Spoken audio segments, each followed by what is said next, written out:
Assalamualaikum, saya Rizal dari Institut Kajian Etnik UKM. Dia mana? Kita UKM. Kita, okey, kita. Saya ada dua soalan, saya cuba pendekkan. Kalau terpanjang minta maaf Ustaz.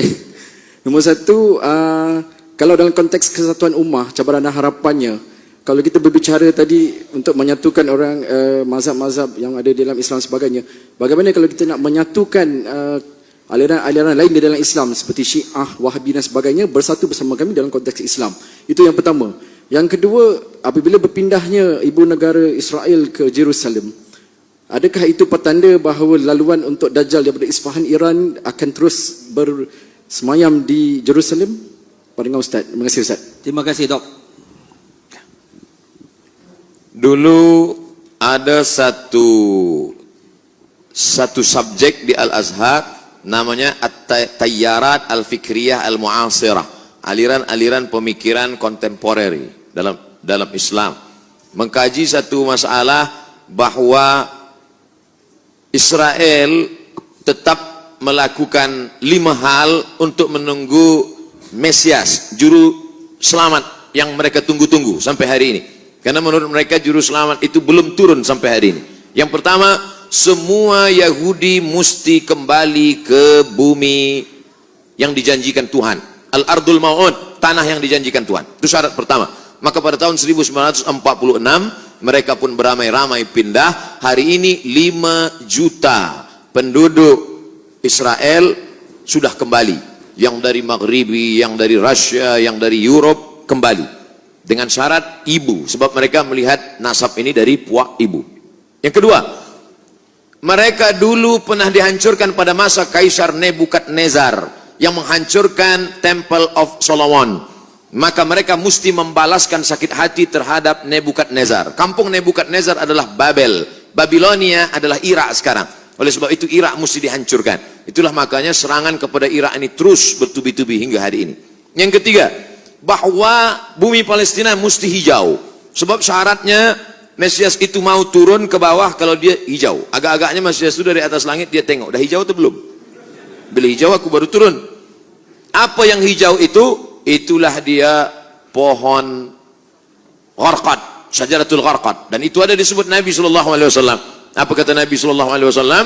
Nanti batu pun akan berbicara. Ketika bersembunyi mereka pada perang besar di akhir zaman itu di belakang batu, batu akan berbicara. Ya Abdullah, hadza Yahudi khalfi faqtulhu. Wahai hamba Allah, ini di belakangku ada Yahudi, bunuhlah dia. Kecuali satu, kata Nabi. Apa itu? Syajaratul gharqad. Subhanallah, Masya Allah. Bila kita sampai nanti, saya sampai ke satu kota yang dibelah menjadi 2, sebelah punya Mesir, sebelah lagi diambil oleh Israel. Saya tengok dengan mata kepala saya sendiri pohon-pohon gharqad mereka tanam menghijau seperti pokok pines. Lalu kemudian yang kelima, bahwa mereka mesti menguasai yang pernah dikuasai oleh Sulaiman dulu. Maka itu disebut dengan Great Israelian, Israel Raya, Israel besar. Mana batasnya?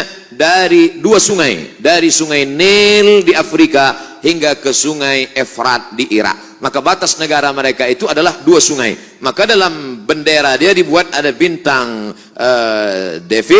bintang David, lalu segi 6, lalu di atasnya ada garis warna biru, di bawah ada biru. Yang di atas biru itu sungai Nil, yang di bawah biru itu adalah sungai Efrat. Maknanya kerajaan mereka dari Nil hingga ke Efrat. Yang kelima, kalau nanti mereka berkuasa di dunia, maka selain daripada mereka akan menjadi ghaim. Ghaim itu adalah keledai tunggangan. Yang bukan dia akan menjadi ghaim. Siapa dia?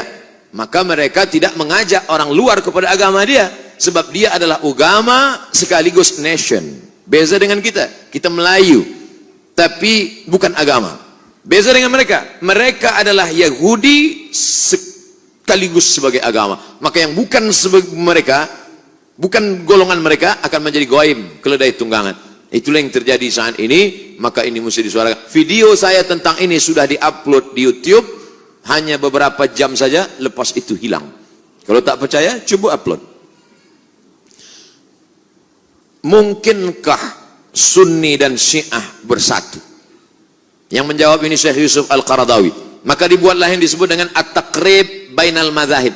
At-taqrib, pendekatan. Karena sudah jauh betul. Ini Sunni, ini Syiah. Akhirnya dibuatlah dialog bernama At-Taqrib Bainal Madzahib, mendekatkan mazhab. Tapi itu pada masa Syekhul Azhar Mahmud Saltun. Berlanjutlah kepada Syekh Yusuf Qardawi. Kata Syekh Yusuf Al-Qardawi, akhirnya saya tak sanggup. Kenapa? Mereka mengajak takrib bainal madzahib, tapi sebenarnya mereka sedang melakukan tasyyi'us sunnah, mensyiahkan ahli sunnah. Di mana letak perbezaan kita dengan mereka? 5. Yang pertama, mereka berkata selepas Nabi SAW meninggal, dunia ini dipimpin oleh Sayyidina Ali. Ali meninggal dipimpin oleh Sayyidina Al-Hasan. Hasan meninggal dipimpin oleh Sayyidina Al-Husain. Husain meninggal dipimpin oleh Ali Zainal Abidin. Ali Zainal Abidin meninggal dipimpin oleh Muhammad Al-Baqir. Muhammad Al-Baqir meninggal dipimpin oleh Ja'far Shadiq. Ja'far Shadiq meninggal oleh Musa Al-Kazim. Musa Al-Kazim meninggal oleh, terus sampai ke bawah, imam yang 12. Imam yang ke-12 sedang bersembunyi sekarang, belum keluar. Sementara imam 12 ini belum keluar, dunia dipimpin oleh wilayatul faqih yang sekarang dipimpin oleh Khamenei. Siapa yang tidak mengakui ini maka kafir. Itulah yang menyebabkan dia keluar daripada Ahlussunnah, karena Ahlussunnah tidak boleh takfir, mengkafirkan orang, sedangkan dia mengkafirkan kita. 2. Selepas Nabi SAW meninggal dunia, maka ada wasiat kepada Sayyidina Ali.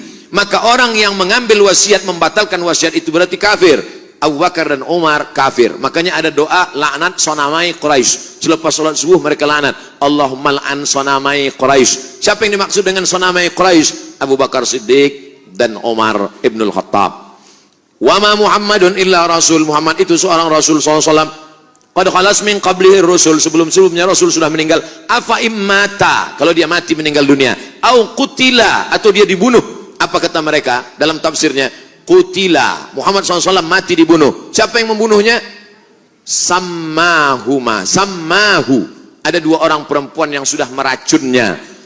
Sejahat-jahat perempuan adalah mereka berdua, sejahat-jahat lelaki adalah bapaknya. Siapakah 2 perempuan itu? Aisyah paling jahat, bapak Aisyah Abu Bakar. Hafsah paling jahat, bapak Hafsah adalah Umar. Sejahat-jahat perempuan Aisyah dan Hafsah, sejahat-jahat lelaki Abu Bakar dan Umar. 3. Sahabat Nabi yang beriman hanya Muaz, hanya Abu Dzar Al-Ghifari, Salman Al-Farisi, Miqdad bin Aswad. Selain daripada itu, sahabat itu kafir murtad. Sedangkan kita Ahlussunnah berkata as-sahabah udul. Abu Bakar Siddiq radhiyallahu an, Umar bin Khattab radhiyallahu an, Ali bin Abi Thalib radhiyallahu an. Sedangkan mereka mengatakan la'natullah alaih. Yang keempat, mereka berkata bahwa ada namanya taqiyah.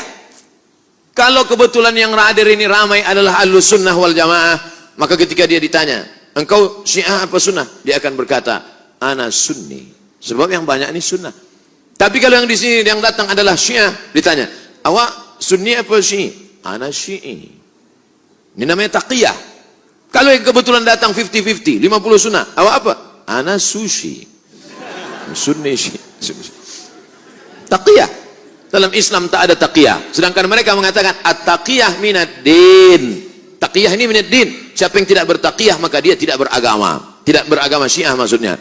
Yang kelima, mereka memahamkan ada akidah mereka disebut dengan mut'ah. Hari ini mut'ah luar biasa. Berapa banyak orang terkena penyakit. Seorang dokter medikal di Bandung, dia buat dalam buku, dia tulis buku itu. Dia bercerita bagaimana seorang perempuan yang memakai niqab, memakai cadar, datang tapi dia terkejut. Kenapa terkena, maaf, penyakit sipilis. Kenapa terkena sipilis? Rupanya ikut jamaah. Terlalu banyak guna Van Rife, kena virus. Oleh sebab itu maka kita tidak mungkin bertemu. Nata'awan fi mattafaqna. Mari kita bersama menjaga persatuan umat pada golongan antara Hanafi dengan Maliki, antara Syafi'i dengan Hambali, antara Ahlussunnah wal Jamaah. Tapi kalau sudah kepada Ahlul Bid'ah, maka dalam hal ini mesti, alhamdulillah, Malaysia merupakan kerajaan yang tegas dalam bidang ini.